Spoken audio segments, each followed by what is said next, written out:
welcome everybody to our third episode of the No Bullshit podcast with my man Magic Mike. Third, yeah, 1, 2, 3. Hey, you can count. And Paul the Innovator Clark up here, and my name is David Hoffer, and this is our special Christmas edition. As if you couldn't tell, we all got this. I think so. Or Mike's is you're really taking the Magic Mike thing to a whole new level, buddy. Wow, that's great. So we're excited to be back for this episode, and we're going to talk about another topic that we think should be addressed in this industry, and how we can, come together as an industry, all of us, not just us three, but everybody out there, and try to. God, this thing is, and just try to figure out how to make this industry good again. And so, welcome everybody back to our Christmas episode.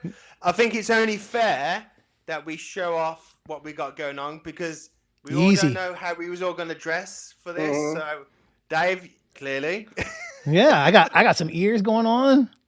You do, mate. And what's in the front? And this thing keeps hitting me in the face. You love it. That's what needle? No. What is in the front? What's it's that just some like the jangle thingies. I don't know. Okay. Yeah. Oh, it's a vajazzle. Bajazzle. Yeah, it's a bajizzle. Bajazzle. What you got going on, Mike? I dread to ask. I mean, you saw my chest. I mean, I got a tie on, but this is all my natural stuff. Are those used? Are they needles? Are they used? Oh my god! No, one of them was used. One of them is used, but not on skin. It was practice. I didn't even notice that. That's amazing. All different brands too, huh? Right, Christmas colors. Wow. Are you wearing? It's only fair. Was in the middle. Are you wearing pants? No. No. This is my one. Oh, that's a good one, Paul. That's like each one of those is one of us. You're a hoe, I'm a hoe, you a hoe. You see, like from this level, it looks all like, oh, Paul's gone down the wholesome route.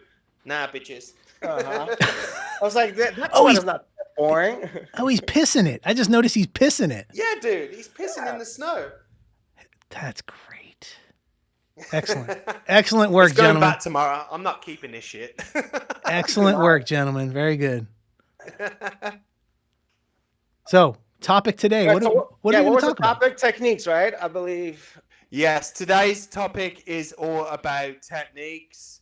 What about it? Why develop techniques? Why do it? And how can you back it up? I think is more importantly, how can you back up your new technique?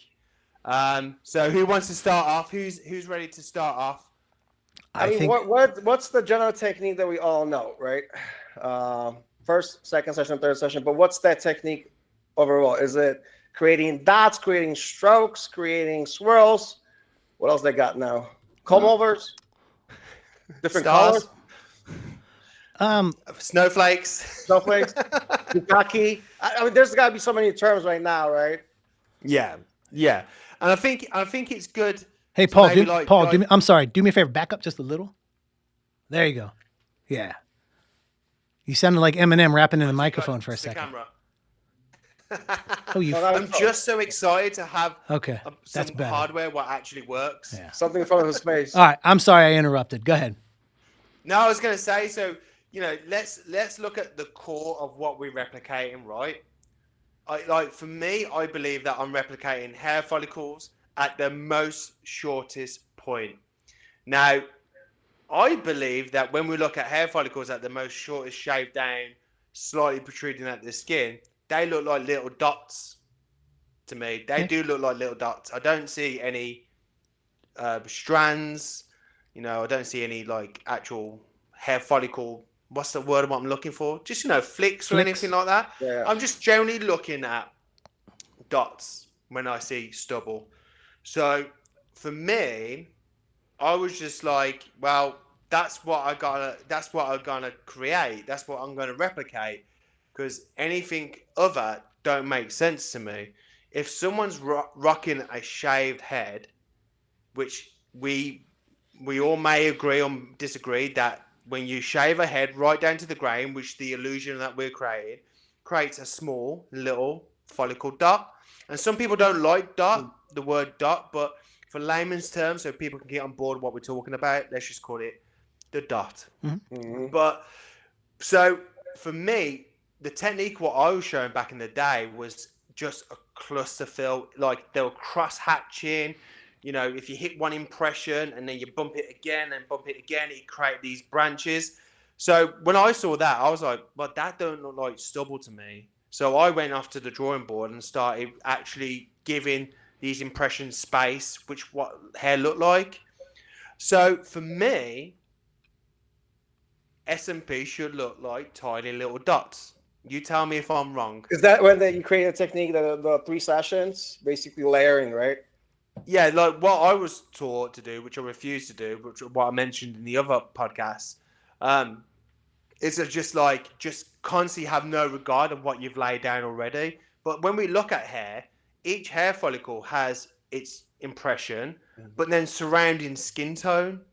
Like you zoom in and it's just that to me. It's like it has its individual skin tone, and that's the hair follicle. So when they showed me this cluster filling, I had a piece of paper with stubble zoomed in, and I was like, but that don't look right. That looks like cluster filling, like scattering, like steppling. Like that didn't look like hair follicles what I was seeing here. So from that day forward, I was like, this is what I want to create. Do you think that, I mean, when you say that's what a shaved hair follicle looks like a dot, you're saying to me, that's to everybody. That's what it looks like. There's no denying that's what a shaved hair follicle looks like. Some hair follicles are smaller than others. Not everything's consistent. Not all hair follicles are the same dot size. Not all hair follicles are the same distance away from each other. So sometimes there are going to be 2 really close together, sometimes 3.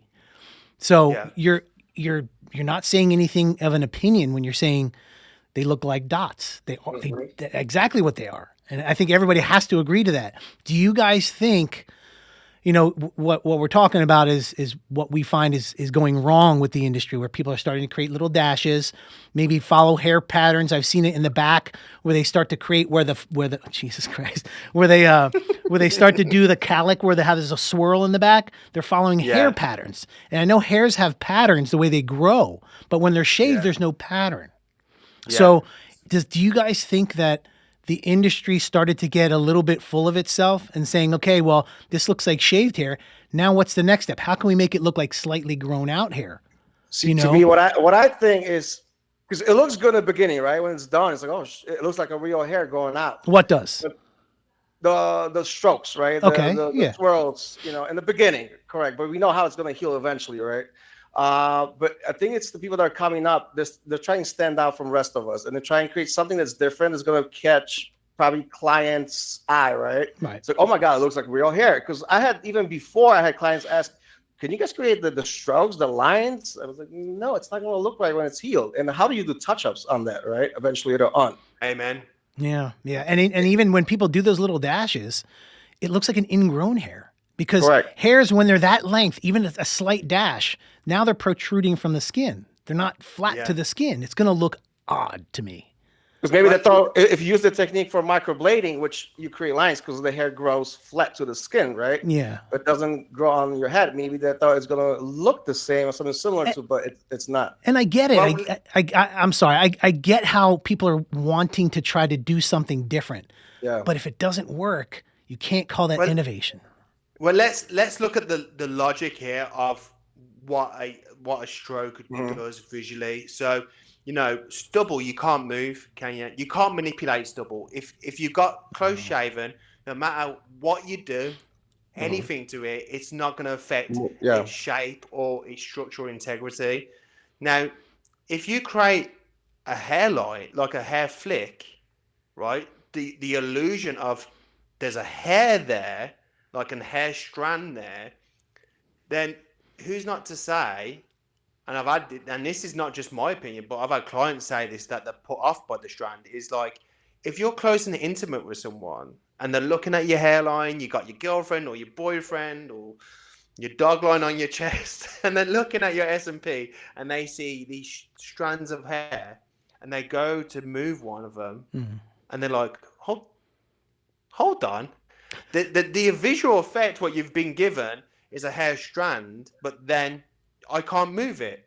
And if that client did not want to tell anybody about his SMP journey and wanted to go under the radar, Well, that hair strand technique has sabotaged him flying under the radar, because now he's got an illusion on his head what should look like you should be able to move and manipulate the actual hair strand, but he don't. So actually, I feel like that sabotages people in the long run if they ever get into that close contact. Now, that may or may not ever happen, but with the stubble technique, you won't have to ever even have to worry about that ever happening. But that's where I think when I ask the question is, do you think, because everybody that would come in back in the day, it's shave your head or nothing, because that's what we create, shaved hair. And then, you know, I remember early in my career, people asking, hey, I don't really want to shave my head. I want to have it little grown out. Can you match that? And I would say no, because I can't really match slightly grown out hair. But now people have tried to do that just to accommodate these clients that don't want to commit to the shave. And that's where we're running into these issues. But they're not not posting those healed pictures. They're posting them fresh. And we all said they look amazing when they're fresh. I got to hold this. Right, yeah. Those were us, like, especially on density, we're adding density too, right? On the side profiles. Yeah. Well, what we want to do is preserve people's looks for years to come. Right? So when I do something for a client, I'm always like, okay, I'm not thinking about what's he going to look like in 3 sessions time. I'm thinking about what it's going to look like 2 years down the line. So I'm taking my clients, I'm investing in my client's journey to make sure that they have a flawless one where they don't get detected or called out. Now, the problem is if we look at the technique aspect of flicks, right? Now, I experimented with this 10 years ago with a 1RL, the smallest needle, let's just say, we could get. And we don't like doing it with SMP, but I did that with a very small needle, right? And I've done some with very light pressure, barely breaking the skin, and some what we deem as the correct pressure, right? Even the light one and the normal pressure one, they both blown out. They have migrated. So even with the finished line, that only lasted a couple of months, and then it started just migrating. And I didn't go in the wrong area of the skin. I have been taught how to do clean lines for my tattoo apprenticeship, so I knew what I was doing. But they still have blown, like migrated. And the thing is, say if they didn't migrate and it was perfect, but it faded, right? Yeah. How are we going to preserve that client's image and illusion of SMP when we've done a flick? This is your hair flick, right? When you come to do a top-up in 2 years' time, you have to go in the exact entry position, run the line parallel what it was, and then exit at the same time without doing this effect. So there's the line. You know, you can't afford to branch off like this on the top-up, because that will migrate and that will migrate into each other, and then you'll get that shape. So I generally think that is quite impossible to do without it transforming or migrating. You know what could be a solution for that? The Trico ink, right? Let's say if you're adding density and creating line, like microblading, eventually you phase after a year and a half, right? If we use Trico, if someone wants to create lines, adding density, say side profiles, they have to come back every year or year and a half to redo Trico, right? That's might be the solution if you want to touch up on it. Someone still wants the lines. I've got Trico on my ankle, dude. Yeah. That's not semi-permanent. Yeah, that drives me nuts when people say that this is still there. It's drawn out in some areas, but it's still prominent, because I wanted to see what was the big hoo-ha, how does it fade, and it's faded like patchy alopecia to me on my patch test, and I've got like probably about that size of a patch test on my ankle, so it's enough breathing space to see how it ages. So, but it's still the same aspect, is that you've got to enter onto that hairline and then drag along it and then out at the same length. You can't go longer, because you're going to bump into an impression. And then what's potentially already migrated, you go over that same area what's already migrated, but you've topped it up.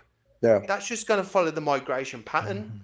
So this is why I feel hair strokes, and Dave, you touched on it, and I think Mike, you said on it, why are people doing this? I generally think it's because SMP has evolved into a really good place, and sometimes the logic is, if it ain't broke, why try to fix it? If you can perform heart surgery in a certain way which saves 99.9% lives, it's like, well, that's a pretty high success rate. Do you know what I mean? I'm not saying never knock innovation and stuff like that. And I don't know if that was stupid what I just said, but what I'm saying is, it's like, I feel like people sometimes claw for attention. Of course. And go, look at me, at me, look what I'm doing for the sake of content. And I feel like it's quite needy, but also damaging to what people think that is a good technique. And false advertisement, because it's not going to look like that when it's healed. And also, I've not seen healed hair stroke technique yet. So if you're going to convince me, show me. Haven't you seen somebody in New York that had the little stroke technique on the front hairline? And you saw what it looked like, and didn't it all migrate? You know who I'm talking about. Oh my God. No dropping names. Hold on. I feel like we had that conversation, but I can't remember it for the life of me. Do you remember? We were in New York. Someone came up to you, us, mostly you, Paul. He had it done by somebody who did little hair strokes right on the front. It's a specific technique. Oh, and, yeah. Well, she doesn't know. And I think that's who you said you want to have as a guest. We're probably going to have him as a guest. He's also talking about, people photoshopping pictures. That guy. Oh, didn't he have hair strokes? Yeah. Ding dong. Ringing the bell. Didn't he have hair strokes on the front, the whole front hairline? You're gonna drop his name or no? And it looked good? No, not yet. No. I think we'll allow someone to speak for themselves, but we'll have them. You can't name drop on podcasts. Yeah. But yeah, I remember we saw it up front, and it completely all migrated. But the fresh pictures looked really good. So the bullshit is, stop trying to attempt. I mean, I'm all for innovation, but it has to be proven. You have to see what it's going to look like in 3 years. Yeah. I'm a big firm believer that if you can't show me what it's healed, even in, a month's time, 2 years time, and you can't show me, but it's all like lights, camera, action, fast pace, action shots, all this sort of stuff. Like, I'm so distracted by everything. That must be good. Do you know what I mean? Like, I call bullshit. So any practitioners out there that have done it and you have healed results, send it to us. Yes, please. Yeah, the proof is in the pudding. And I want to see no migration. I want to see straight, fresh, and I want to see it healed. And I want to see the fresh and old. I don't want to see any difference in shape of the strand. But you know what we're going to get? We're going to get people going, oh, I've seen dots migrate too, right? Dots do slightly migrate. Dots do slightly migrate, but it's also, you look at someone who's the best at doing strokes and someone the best at doing dots. I've seen dots that don't migrate. Yeah. Well, so there's some logic as well where if you go into the skin, right, you go into the skin and you've penetrated that, it's like almost like a well, isn't it? So it will have, and if you've done it in the right area of the skin, there is, the way skin grows, the skin doesn't grow very straightforward, like layer, and it's precise. It can shift almost a little bit, skin can. So, you got a dot there, and then you got these skin layers kind of shifting as they grow, right? Yes, you're going to have some kind of migration, right? And I think it'll be very minute. And some of my healed work, what's 5 years old, I look at that and go, that looks amazing. Like, there's barely any migration whatsoever. And if there is, it's hard to see. But when you go into a skin, and you drag, and you damage more layers of the skin, the area you're working in, and then you got this strand, and this is growing, that is gonna expand more than one singular impression, I believe. So less is more. Less ink is better for future. Yeah. And when you pop a dot in there versus put a line in there, you're gonna have less ink. Yeah. Well, that's what my ankles tells me anyway. So we would love to see anybody to prove. Yeah, everyone out there. We always are very open-minded. We are here to talk about the uncomfortable stuff, but also, we are happy to eat our own words. I feel like I'm quite confident on this one, though, that I won't have to. Yeah. I feel like we're going to be okay. But you never know. You never know. So what else techniques have you guys seen? What makes you go, bullshit? Different colors of ink, I would say. Not saying carbon, but different Colors like what? Color. Like what color? Like pink? White. Oh, white. Orange. Oh my God, I saw that. That's Red. Like, yeah. Brown. Yeah. How do you guys feel about brown inks in the skin, in the scalp? Mike? I would say density. For density, I've used brown, occasionally here and there, and it actually works. It's not going to be as pronounced as you use carbon black, but it still helps for the lighter skin and maybe ginger skin with light brown hair. I use it; it worked, but that's only for density. I haven't tried it on shaved head. Let me ask you a question. So, because I don't use browns, I don't use oranges or anything. So, are you mixing the brown with the black carbon, or are you using the brown solely? Just brown, straight brown, dark brown. Yeah. Okay, and then I've tried these other inks there have the brown in it, but it basically they break apart. They don't mix together eventually when it's sealed. When it's sealed, you see the carbon black, not the brown. But when it goes in, it's brown. But when it's sealed, it's carbon black basically. So that's what we care about. We care about the what does the brown look like? What does the brown look like when it's healed? Is it There's brown? no brown anymore. It's basically light gray. It comes out. It's like if you're using 28 black, that's what it comes out to later on. The same. There's no brown. Brown comes out in the beginning. You see when it's on top, but when it's healed, I don't see that brown anymore. It probably depends what kind of brown ink you're using. There's brown inks that have carbon in it. I believe. That's what I'm saying. From SMP inks, I can't drop the names, right? But I tested them out, and the browns wasn't there. I just switched to pure brown, dark brown. So I remember speaking to Valerie Weber a little bit. Mm-hmm. And not shout out to Valerie, mountain of knowledge. Yeah, she sure is, and not enough to like be able to quote her. But I remember she said browns can work if they're a specific type of brown, and not everybody's going to use the same brown. And how many different skin tones are there? There's a lot. So didn't she say something about plum red being the most stable color or something like that? I don't know. Oh, we'll have to get her on here too, because I just heard another podcast with her recently with Joey from Dot Daddy. Mm-hmm. Shout out to Joey. Joey. And I learned a lot. I'm sorry. It wasn't Joey. Shout out to Joey. Anyway, this was with David Santiago. He interviewed Valerie. Shout out to Santiago. So shout out to all these guys doing podcasts to try to help the industry. So we're just another one of the group of people that's just trying to put some words out there to help everybody. But yeah, Valerie was saying some really interesting things. She's so smart. I can't regurgitate what she said because but there's a lot of different browns out there that work and some that don't. And just by saying, "Oh, I have a new brown pigment," that might not work. Paul, have you tried it? Have you? No, I haven't tried it. So the brown what you've tried, the outcome is grey, and is that brown meant to eliminate blue hueness to the impressions? I don't think so, because it's supposed to have some kind of brownish tint to it. The bluish hue wasn't there, but it would have been there if I used the black carbon anyways. So this is my issue with it. Black with brown doesn't mix together in that bottle. You know what I mean? They don't merge in. They separate eventually when it's healing. So the brown is there in the beginning when you see it going in, but when it's healed, it's basically gray. But it's got to be for it to be a brown. It's got to be doing something. Do you know what I mean? If it's either going to be brownish in the skin or the brown's doing something to help the grey stay grey. Am I right? Eliminate the blue hue probably, right? And that's when people start to add modifiers to stuff. And yeah, this is what I've heard about oranges, and I've experimented with it, and I've not seen any difference whatsoever. It just seems to me like it's a money grab. Hey, people request colors, so we're just going to come up with colors. Oh, people request that their heads are turning blue, or they see pictures of people's heads turning blue, so we're going to now sell a modifier. But I had my SMP from 2012. Various inks, it never turned blue.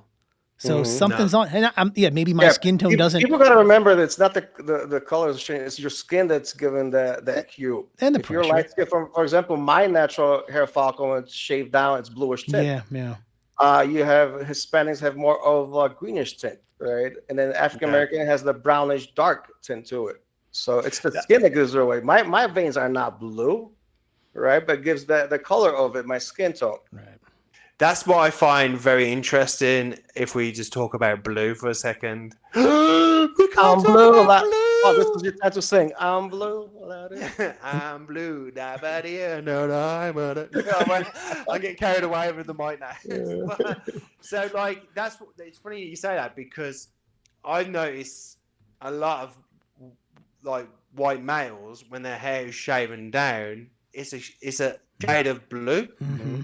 There is a shade of blue there, and then it's like I've had someone say to me, I use brown pigment because it leaves a brown hue with the pigment. Then I'm like, well, no one has brown hair follicles that when it's stubble. Mm-hmm. It's like a ashy grey. For every white guy I've seen, it's an ashy grey. So then I'm like, well, if you're doing it that's why I asked you, Mike, like, why have you used brown? Is it to get brown in the skin? But brown don't make sense.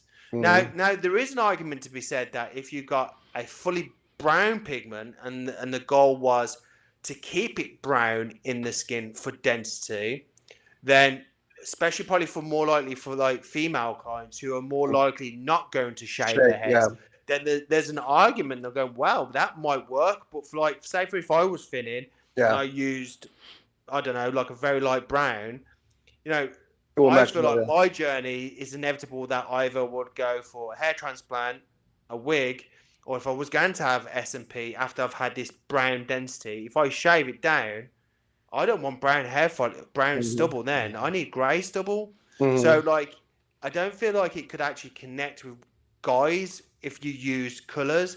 And I'm going to do an experiment soon with getting some browns, some SMP browns, and I'm getting some tattoo browns, and I'm going to do a tester on my thigh to see what they would look like. SMP browns and tattoo browns.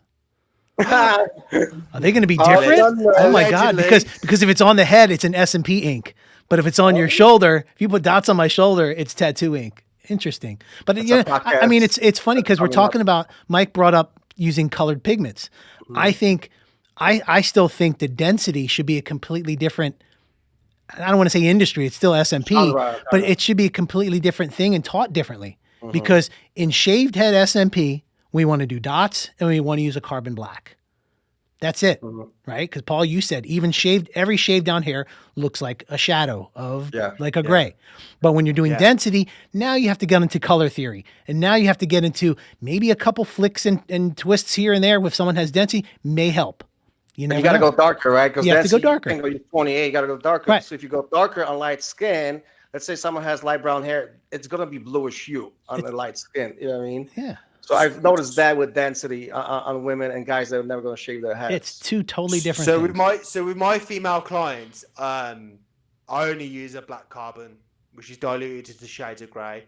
So when I have, and it's been mainly for females, this kind of approach has been, I do a significant patch test in the hairs, and I ask them where they want it so they can keep track on it. So I put it in a place where they can part their hair and see how the carbon base. And the reason why I do that is go, right, all I work with is ashy grey. That's it. That's all, like a grey scale. Now, this can connect and help with your dark brown hair, but it's not going to be brown, right? So I say, let's do a big patch test, do a few different shades, so then my client can have like a peek behind the veil of what color is going to go on her head. And I've done this for a few clientele now, and they go, no, I love that grey, I love it. Weird, sorry, someone was hissing on my computer, not a good sign. That'll be my goddamn luck. I get the mic working and then my Mac blows up somehow. So I had a consultation with this girl as well, and she asked about browns. And I said, look, I haven't really used browns, but I spoke to someone who does semi-permanent makeup, right? And I said to her, what do browns do? How do they look in years to come? And she was saying, well, some browns can turn orange. Okay? So I was like, well, I don't want that for my client because I don't know how I'm going to rectify that. I'm not going to keep on putting brown on it and then it's going to keep on going orange. I don't really experiment with different other browns. So anybody who's watching, feel free to chime in. So I said to her as well, like, look, God forbid, if you're ever in a situation where you have to shave your head down, right? Being ill or anything like that, like the worst case scenario, and you like, right, I have to shave down. I said to my client, at least then, with the grey carbon black, what boosts up your density quite nicely, doesn't connect to the brown, but works. When you shave your head, you're still going to have something that looks very natural because your shaved head is going to go light grey. Now, I had in my head, if I use like a tattoo brown on her head and she had to, God forbid, shave her head down, she's going to have brown dots everywhere, which is going to clash with her stubble. So this is yet again something what I'm always thinking about for my clients, future-proofing. So for her, she went grey pigment all the way. I don't want brown dots. I know, and this sort of stuff. And she loved the idea. If worse comes to worse, if she had to shave her head, she's got something what's going to make her look fuller, and it's going to connect with her existing stubble. So that was a little journey what I went on with a client and with female clients quite a lot. Yeah. Food for thought. Have you tried deep browns on anybody straight into the skin? Who's David, you? I had a density fill on the same thing with Mike on a density, but I actually did something interesting. I did a layer of brown dots, and I just used tattoo ink, good brand, Eternal tattoo ink, and I picked a brown that was very close to the color of their hair.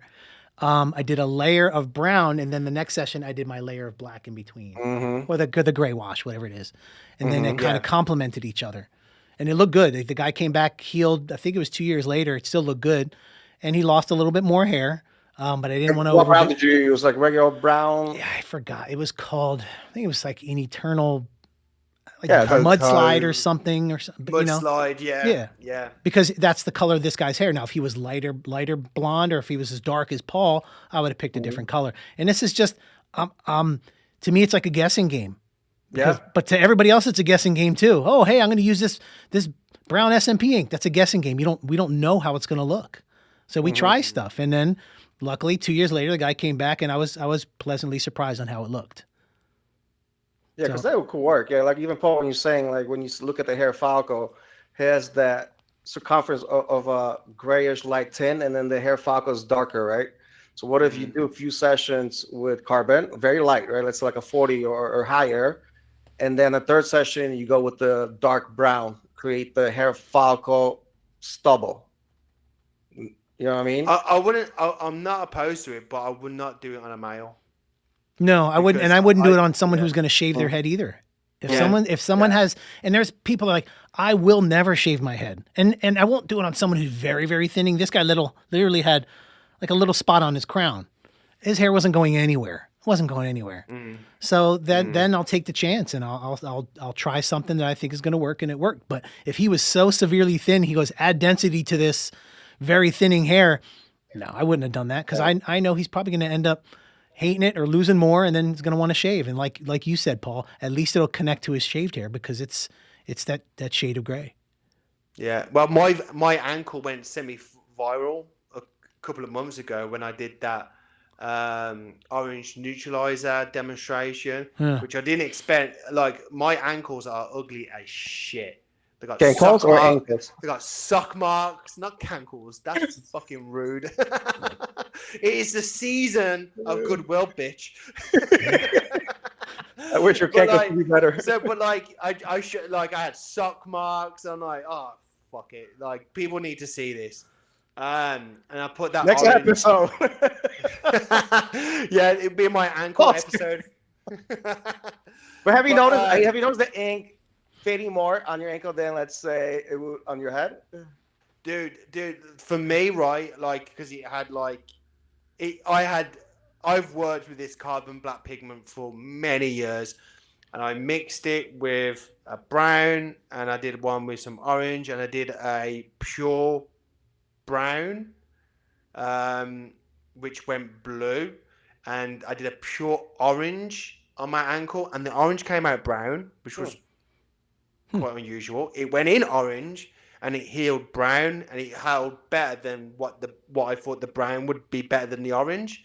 And honestly, I looked at all them impressions and I explained on Instagram what I did, and there was nothing what suggested to me, that is a good idea to mix the browns and mix the oranges. And I did it in a really pale, like my ankles are pale as shit, man. So that is unforgiving. Shit is not pale. Shit is brown. I don't know what kind of shits you're taking, but shit is not. It was pale as Casper. There you go. Much better analogy. Sorry. I'm sorry. I'm busting your balls. It is the season. Dave. Sorry. I'm so sorry. But yeah, so it was pale as shit. I'll let that one slide. But yeah, and it was just, I wanted the oranges and the browns with the darker colors, what I've used with the carbon black, to make it look like even dark ashy grey, but they were still blue. So that's what a lot of people was feeding me. Use this to eliminate the blue hue, but I didn't see that. What do you guys both think the future of brown SMP ink is going to hold? Like, what do you think in 2, 3, 4 years? What do you think these people are going to come back looking like? Shit. I don't know because I've not used it. I haven't got a clue. But when I did my little ankle test again, I said ankle. I'm slapping my knee. I don't know what I'm doing that for. But when I do my ankle test again, I'm literally gonna get every brand of SMP pigment. I'm gonna get tattoo pigment, and I'm gonna get SMP browns. I'm gonna get tattoo browns and tattoo oranges and all this sort of stuff, and then there's going to be a catalog of how this has worked on real pale skin. I still don't get it. I still don't get it. How are you going to use SMP ink on your ankle? SMP stands for scalp micro pigmentation. You can't put scalp pigment on your ankle, Paul. It won't look right. You got to put it on your head, right? That's what it says. It's scalp pigment. Come on. AMP. It's going to be AMP. AMP. AMP. Ankle micropigmentation. Right. So I guess what we're all agreeing to is we're kind of, until we see it, which we're like, we all have open minds, until we see it, we're calling bullshit on brown pigments too, or color pigments. Yeah. Everyone see what Paul has to go through. Yeah, I can't help but feel sometimes where I've dealt with like a lot of people in my career who are like almost outsiders to the SMP career, but they've got their hands on the reins, right? And they've got their money thinking hat on. Like, what else could we do to make more money? And I've got the reins in my mouth. Yeah, come on, what can we do, kind of thing. And I can't help but feel like sometimes it's a business mind strategy. What goes? Let's think of a product. Let's think of a product. This is a very like a strong assumption, and this is just a fake character. But there could be some logic that someone goes, let's come up with a product what no one needs, but we can make shitloads of money on. Yep. Hey, and let's figure out a way that we can manipulate everybody to think they need this.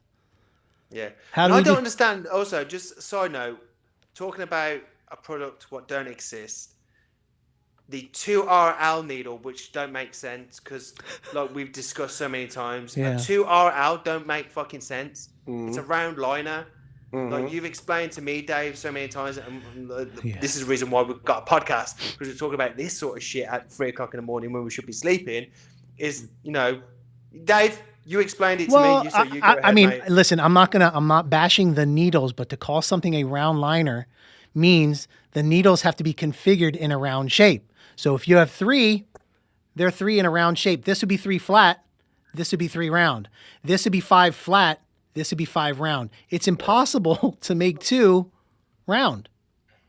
So maybe it's just a technical term, but 2RL doesn't make sense. It would be a 2 flat. So that's blurred as shit, Mike. Yeah. No, you can't see it. No, we saw the dirt underneath your fingernails. Flat. Yeah, this one is 3 flat. Be careful how you put that back in, bro. He's gonna stab. You'll see blood dripping down his head. Use one. You're like a real shit jolly version of Hellraiser. That's how you sterilize your needles. Yeah, well, that was just a little sidebar because I'm talking about products what may work and may not work kind of thing. So going back to the technique thing, is it just content? We know that content runs the world at the moment. It's what helps us bring in business. And sometimes I can't help but feel like, oh, let's do this idea because it will get a lot of traction, and it does because we all watched it. We all saw the white pigment. We've seen all the line strokes and all this sort of stuff. But yeah, again, we're not seeing any healed results here. So to put the spotlight on me, right? I created the jagged hairline, the hyper jagged hairline, the hybrid, the feathered, and the shadow hairlines, right? Straight away, when I came up with this sort of stuff, I said to myself, I need to be able to show people what I'm explaining, so they go, "Oh, I see what you've done there." I'm not creating the same hairline over and over again. They've got different spacing with density. They've got different structures in body and how I draw the shape. So everything I do and innovate, I always think to myself, someone's going to call bullshit on you, Paul. So how are you going to respond when someone says bullshit? How can you do it? So that's why I have got many pictures, many examples to even show people what's the difference. And when I've taught my hairline masterclass in the past, I've done little examples, and after I've taught them, I've gone, "What's this one?" And they're like, "Oh, that's a hyper jagged." And I'll do another one. "What's that one?" "Shadow." "What's this one?" "Oh, that's a hybrid. That's a mixture of the jagged and feathered." So what I love about that is I've taught someone, and then they can acknowledge what I've done and identify that pattern and that technique. So it's all about, if you're going to come up with a technique, you've got to make sure that it's logical and people understanding. Don't just do it and then show no more evidence of it. You got to back it up. Just believe that's a good fucking idea. It's called high idea. It comes out when you're high and you create it. It's like, oh shit, it's so fucking good. The next day, no, it doesn't work. Hey, we can't knock high ideas. They're very good. Or we seem to think they're good at the time. That's true. And you got to be able to back them up too. If you're going to create something, how is it going to heal over time? And that's if anything, if you're going to come with a technique, that's the first thing two things you think about when people go, "That's bullshit." Prove to me what that is. And then second of all, how is it going to hold and look? And then that's when it's considered truly innovative. Yeah. Or they come out with temporary ink, right? I mean, seriously, like the last 6 months and goes away completely, right? Then it's a different story. No such thing. I know. That's thing. No. That could be a solution if someone comes out with that. Yeah. But see, that's the thing about the temporary. And even if someone came up with temporary, I lost my hair once in my life. Okay. I don't want to lose it again because when the ink goes away, I'm talking about like adding density wise, for let's say for female clientels, right? Let's say if you're doing site profiles, they always ask with the lines, can you create a line stroke? That because they redo their eyebrows every 6 to a year, right? Their eyebrows, because it fades away. Maybe can't bash it. One of the solutions. I'm not saying it's going to work, but there's your homework for Christmas, bro. Did you try my new ink, the one with the silicone in it? The what? Sorry, my new ink with silicone. We talked about it in the beginning when we used to work together. If we could come out with the ink that has silicone in it, and then the silicone first in the liquid stage, right, and then when you deposit it, when it heals, it becomes solidified. So you have that little kind of hair growing out, and it stays there. It won't come out. I've seen, yeah. Wait. Silicon pigment. It'll be like 1 million little boob implants on their head. This will be awesome. So and hopefully the body won't reject it, right? And if you fall over, you'll hit the curb and bounce back up. Yeah. Good idea. Yeah. Fucking yeah. That's where ideas come from. 420, do we partake and do the podcast? Oh, yes. Yeah. Maybe. Does it feel, yeah. And come up with some ideas. Oh, there's going to be some crazy ass ideas. And I don't smoke either, dude. This is going to get wild. Yeah, Tom might have to edit the bits which are probably going to cancel us. Big shout out to Tom, by the way. Tom, episode in. I'm not too sure we mentioned. Tom, come on over here. Come on over here. Yeah, Tom. This is like the mastermind right here. That's Tom, you're going to have your own podcast show with us. Yeah, sure. I've got SMP from him. Yep. And it's we didn't use any brown inks or no, just straight up. Look at that! Look at that! Tattoo ink. Look at that good-looking motherfucker. It was Bishop Shades, I think it was. Bishop Shades, yeah. So, and this is the guy. He's the master, man. If everybody had a producer like this guy, we'd be out of business because he's the best. Yeah. I'm just glad the mics are working this time. All right, get out of here. No, you're just glad that Paul Clark has a mic. That's it. David, loosen his chains. Let him out for a couple of days so he can breathe. Oh, yeah. No. Okay, I will. It's Christmas. Let's cover two subjects. So one thing I want to get your guys' opinions on is, and I think we touched it on the last session, last podcast, is the big technique what everybody seems to be talking about of good reasons and bad reasons is the 1 day sessions. Mm. And like in our true fashion, and what we like to do in this podcast is like, let's kind of come up with some solutions or even predict what could potentially be the next big thing, technique-wise, product-wise, of what could SMP be. So which one would you like? Which way you want to go, guys? Left or right? Silicone ink. It's gonna happen. I'm telling you guys, it's the future. It's gonna happen. So, what are you asking? What do we think is going to be the next thing? Either the next big technique or product, what could be in the future, or we can talk about the 1 day sessions because that is a technique in itself, isn't it?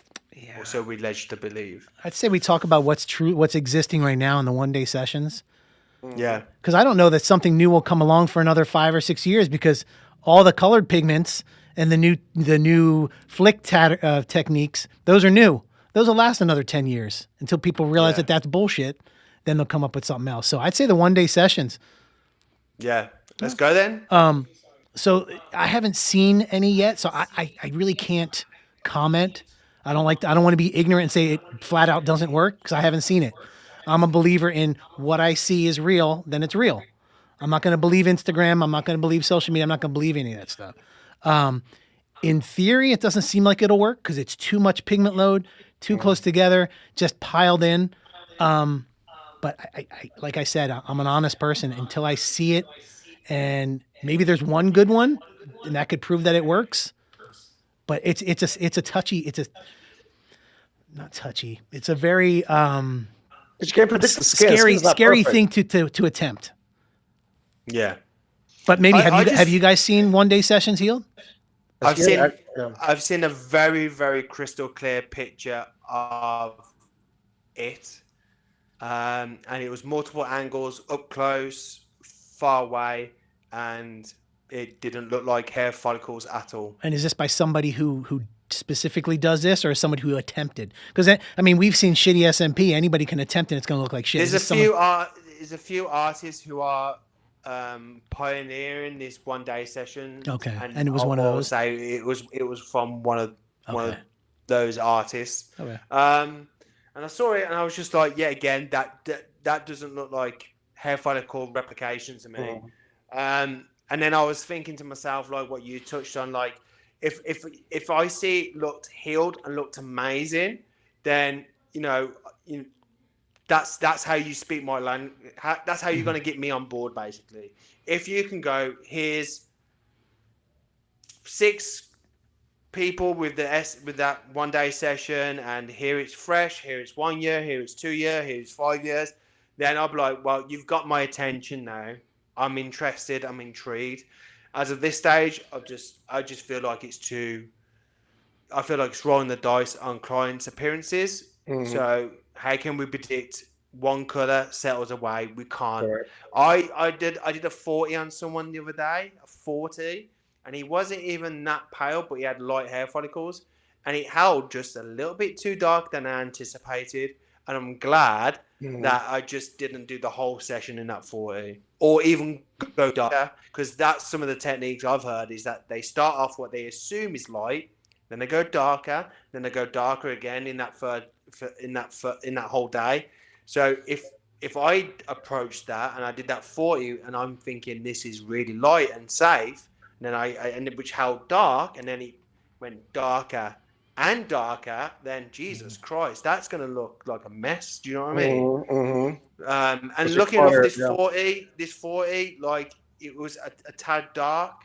But as soon as I just went up the color chart and peppered it in, because my templates is all about safety. That's what a template is there, is to see if that's too light or too dark. And so on that first session, it was open density, very safe. And I just went a few shades lighter. And by the second session, by the time I saw him for the third session, it all kind of balanced out and stuff like that. So yeah. Even right now, probably we know what color is going to match eventually, what ethnicity and hair color, but we still go safe just in case, right? So I don't think there's anyone that can get the ink right on the first time, and then they're not going to be able to create that three-dimensional illusion of SMP in the way, right? The layers of it, because it's just going to be one flat light color. That's it. Probably with patchy, because skin heals differently. It's not going to look the same. Yeah, and we mentioned it in the other podcast just quickly.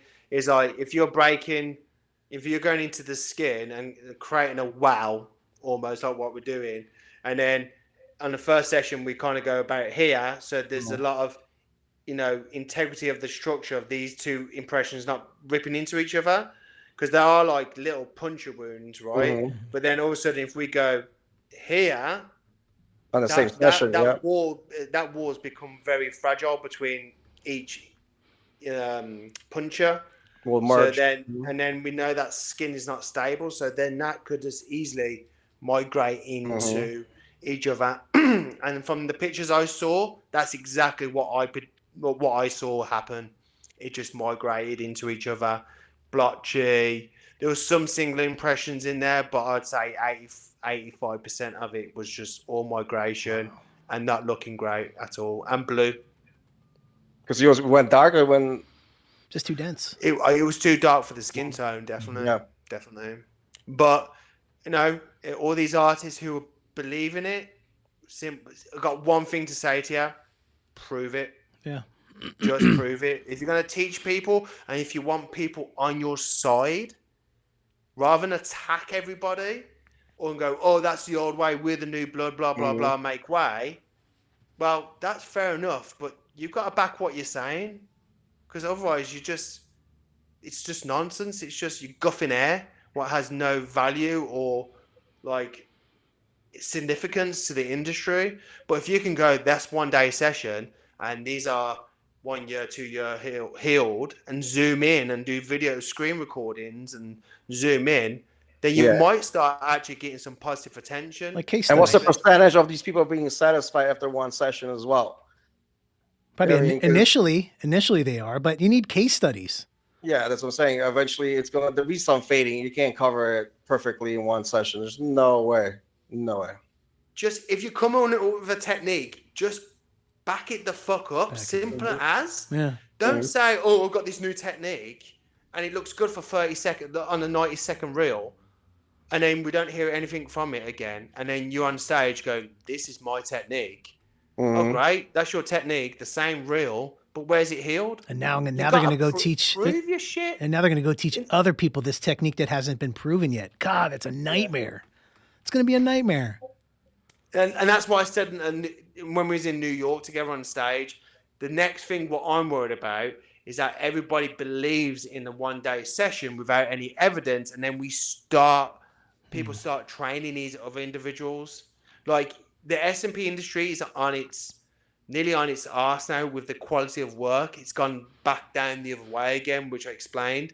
So if this comes out of the woodwork without any proof of what it's doing to people years down the line, and then this takes over, geez, man. Yeah. Strap yourselves in, guys, because it's going to be a very bumpy ride. We're going to be on here for the next 5 years or 10 years with this podcast. Yeah, and I've heard people say, "Oh, well, hey, you know what? We'll just buy a laser." You shouldn't have to buy a laser. We shouldn't have to look at that as if things get messed up, the next industry is laser removal. That's just pretty much saying that the shit that we do is going to be shit in the future. So that's bad. They're preparing for the worst, right? Mm-hmm. Yeah. Just back it up, man. That's all you need to do. Yeah. Just need to do. There's just too many people just waffling on about innovation and I'm doing this and I'm doing that. And every single person who says it can't back it up. So let's just be those guys that are welcoming anybody. We're not bashing on anybody. We're not, calling anybody, blotchers or anything like that. Just come to us and say, hey, listen, we know you guys kind of don't agree with the techniques that we do, whether it be dashes or one session. We know you guys don't agree with it. Just show us. And if you can change our minds, we'll all jump on board. I know I will. I won't attempt it because that's not my skill, but I'll definitely give it props where it deserves. So anybody, let us know in a nice, kind way, because we're nice, kind guys. I think. Oh, Santa.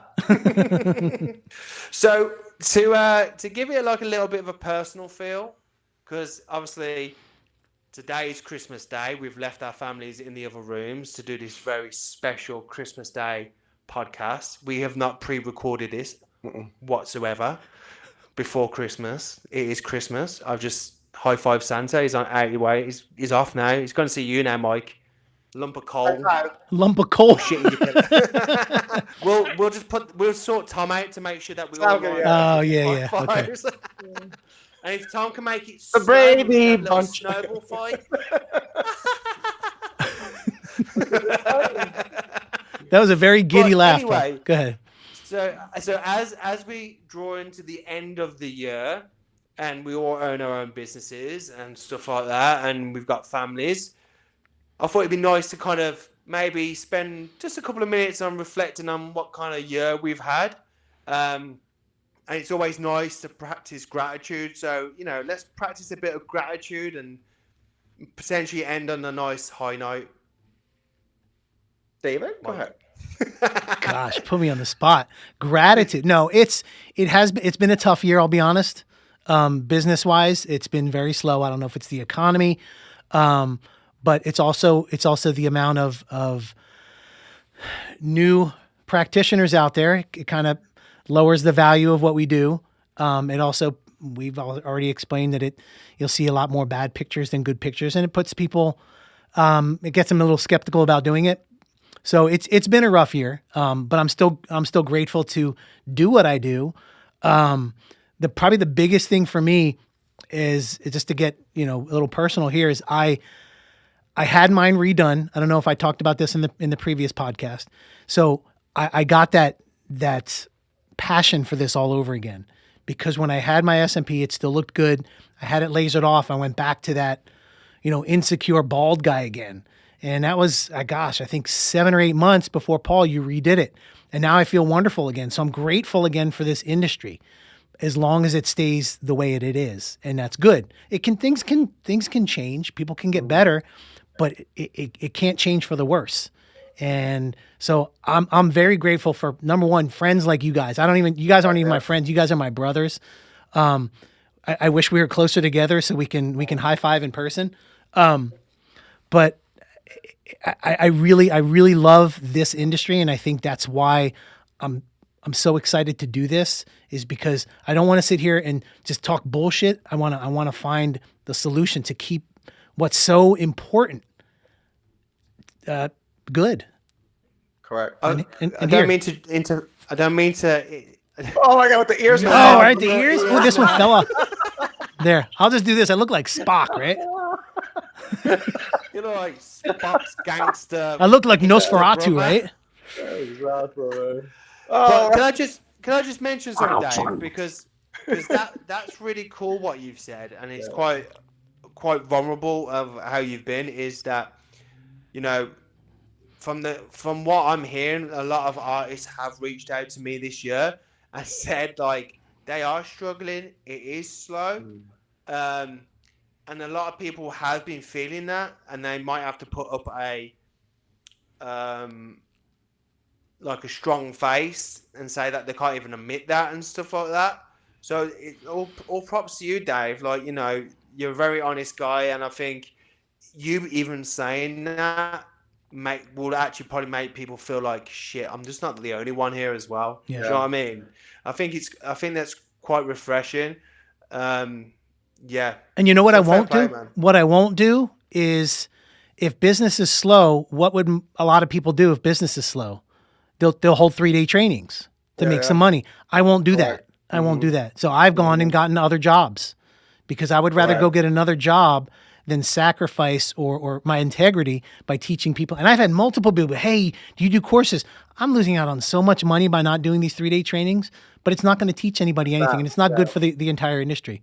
So I think I turned about 80K down this year for not doing fundamental training. But it's okay. It's okay. Good, I can I can look in the mirror. I'm proud of what I do. I still love it when clients come in. I love it, man. This is such a cool thing. It's not therapy, you know. It's basically our therapy doing the treatments. That's what it is. Even though, like, when I don't have clients, it's like, dude, I need a client. I need that high. Yeah. Right. But yeah, hanging out with you guys, you know, brought back some good positive energy, and you know, that's what we got to be fighting for, right? Obviously, we've always been good friends, but you know, from New York to planning different, you know, training that we're going to still do in the future, proper training, right? To the podcast, this is just going to get bigger and better, and hopefully we can save this industry in a good way. And anybody, a lot of people can follow us as well. Anybody in California as well, like Dave is a true artist of what you do, and what this industry lacks now is artists that generally have pride and care for their clientele. So if you are in the OC Bay, Orange County, right? Orange County, yeah. Orange County. If you're looking for an artist who's just not gonna wham bam, thank you, man, but gonna constantly invest in your journey with it and have someone you can confide in your hair loss with, then Dave is an amazing artist. I'm not saying that because I love you to bits, Dave. I generally mean that as an artist to artist. So reach out, man, because he's a great guy, man. Thanks. So Mike, how's your year? He's gonna have fucking too many clients. He's gonna quit podcasts. So stop fucking promoting them that much. He won't be missed on this podcast. We have Tom. Tom knows what he's doing. Yeah, so I mean, Mike, how's your year been, Mike? The situation everyone is having, you know, was pretty slow, as you know. But like I said, once the client comes in, it's a different story. You know, it's all about the clients to me. It's we're struggling here and there, but we're not gonna put fake faces on Instagram that we're doing great. This is amazing industry. You're gonna be making 6 figures. It doesn't work like that. We're here for the clients, and that's from the beginning. And whoever's an artist knows that already. You don't have to explain it to them. But yeah, like with you guys, it's much more energy, and obviously the friends that we met throughout this journey, it's unbelievable. So that's what we're gonna be sticking with, and hopefully more people will join us as well. Amen, brother. And then what about, like, in yourself? Do you have anything to be thankful for? Gratitude? What we got going on, bro? I would say that I still have passion for it, because otherwise, if I have a passion for it, the work is not going to be there anymore. And I still love it, even after 12 years. I still love it till this day. It's like I said, it's our therapy. This is where we vet out from. We all have families, right? I always tell my clients, like, I have 4 kids, right? Young kids, and I'd rather be doing treatment the whole day than I love my kids, than spend 3 hours with them, because I'll be drained after those 3 hours. I can do Sandra's 4 gonna clients that love day, that and I'll be satisfied. You know what I mean? Because we all go in our own zone. You know, we space out with our own tunnels, and I enjoy it. I enjoy that. It's a natural high. It's there's no drug that can replace that. Yeah. Just touching on being open and being real, like, personal. I love you too. I wasn't going to say that. I love you, Dave. I love but I'm very, like, I've got my dyslexic brain on now, so I'm getting a bit anxious, but I'm going to read out his name. I'm pretty sure his name is Tobias. Tobias. Yeah. You know Tobias? Tobias Romero. Is it? That's the one. That's the one. Yeah. So I was listening to you, Mike. I just wanted to make sure that I didn't butcher his name when I mentioned him. But he mentioned in New York, and he's done another podcast show, and I think he did it with Dot Daddy. I want to say Dot Daddy again, Joey. What he had to sacrifice, and how the SMP dream was sold to him, and then the reality of it, and and he's been very, very open about his journey. So definitely, if you want to check out Tobias' his journey and his open heart and wears his heart on the sleeve, and I think that's amazing. Go and check out Joey's podcast episode, because what he says is an aspect of the SMP that you like. I'm obsessed with SMP. Like, Claire tells me off. She catches me looking at my own work on my phone, and I'm zooming in. SMP addict. Mate, and I'm just like losing myself in my own work, just to see what can I do better, can I do this, can I do that. And sometimes I literally have to put my phone on the other side of the room now, or upstairs, because I'm constantly just looking at my photos going, oh, what do I like about that, what would I change? And there's a reason why I don't hang any of my own artwork in my house, because I constantly tweak with it. So yeah, but for me, I've not owned a business before.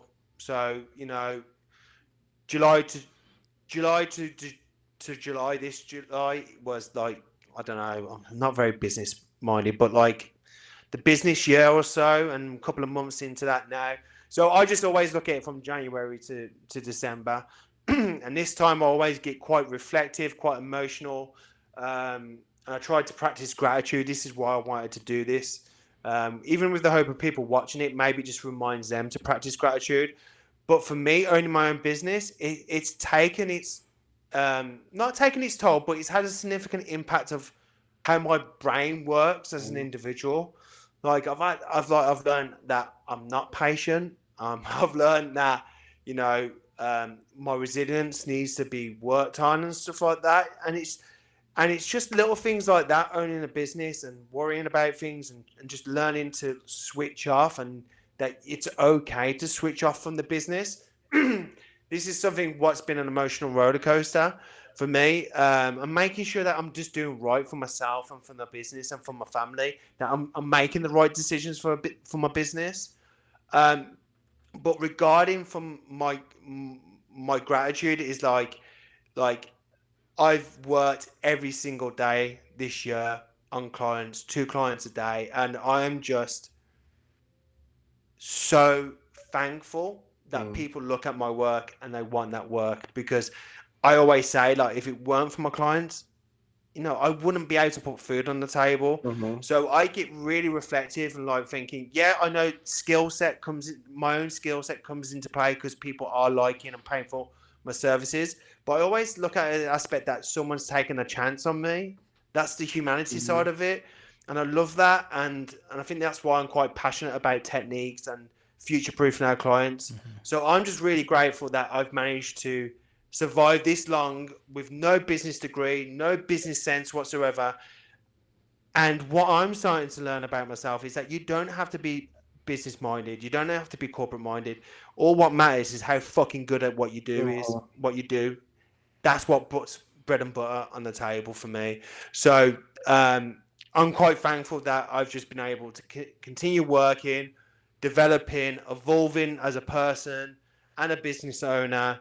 And if it weren't for you guys and my friends and family to bounce ideas off, and when it does get a little bit frustrating, maybe someone undercutting me or being a bit of a dickhead behind the scenes, and you have that overwhelming nature to go online on social medias and like, fuck that person for doing that tactic.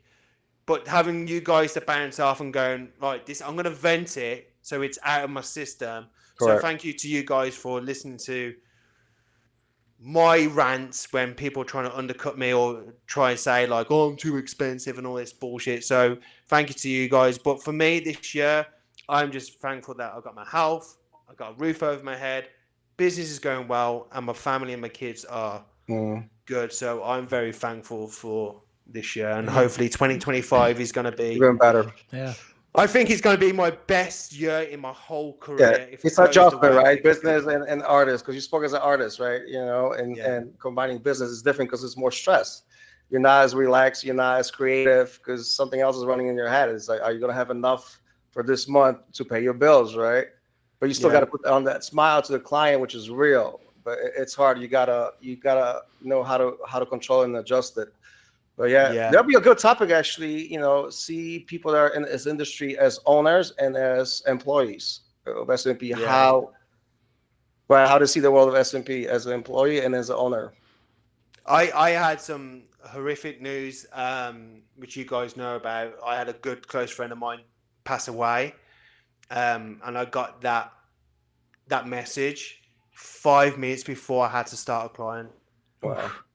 And I was just like, that there was no time to cry, reflect, to hold anything. And I just held it in. And I was like doing the guy's crown. And I was like, oh shit, the memories are coming. I was trying to shake it out of my head. So it's a shame that I've lost a very dear friend. But at the end of the day, I'm just grateful for what I've got. So yeah, man. So, and doing this podcast, having this outlet to talk and be real and show people the vulnerability side of ourselves, I think it's going to help a lot of people who are very frustrated with what they see on social media as well. Mm-hmm. Yeah. And they're afraid to speak up. Yeah. So we're the voice for you guys. I feel you. I had a whole year. 2025. I had a whole year that I had to put on a happy face. A whole year. Because something happened and it wasn't good, but made it through. Everybody's good now, and the family's happy, healthy. Thankful for all of them. All my family. You guys I think too. that's a message, Annie, to everybody right now. Like, we've all confided in each other. And if you do find it difficult, it's hard to be vulnerable and to show people that you might not be as busy as you are. But it is amazing to have friends on your side in the industry who can pick you up or even strategize with you. Give some guidelines, yeah. Because you feel alone. You feel alone when you're not busy. You think you're the only one that's not busy. Everybody's posting all these pictures like, oh my God, why is everybody busy but me? Why is everybody posting happy pictures and I'm not? So yeah, we have each other to talk to and to keep us in check and to let us know that we're grateful. So I'm glad you brought that up at the end of this. To be grateful for what we have and for friends and family. If it weren't for Claire, for me, guys, I'll be honest. Honestly, she's just been. There's no better word to describe it. She's been my absolute fucking rock. Should we have our wives on one of these podcasts? You know what's funny? Claire, that'd be great. That'd be awesome. What's interesting, Paul, is Claire has been my absolute rock too. It's amazing. She's just been that I'm just kidding. She's a very rocky girl. Yeah, thanks to all our wives. You guys are amazing. For sure. Absolutely. Yeah.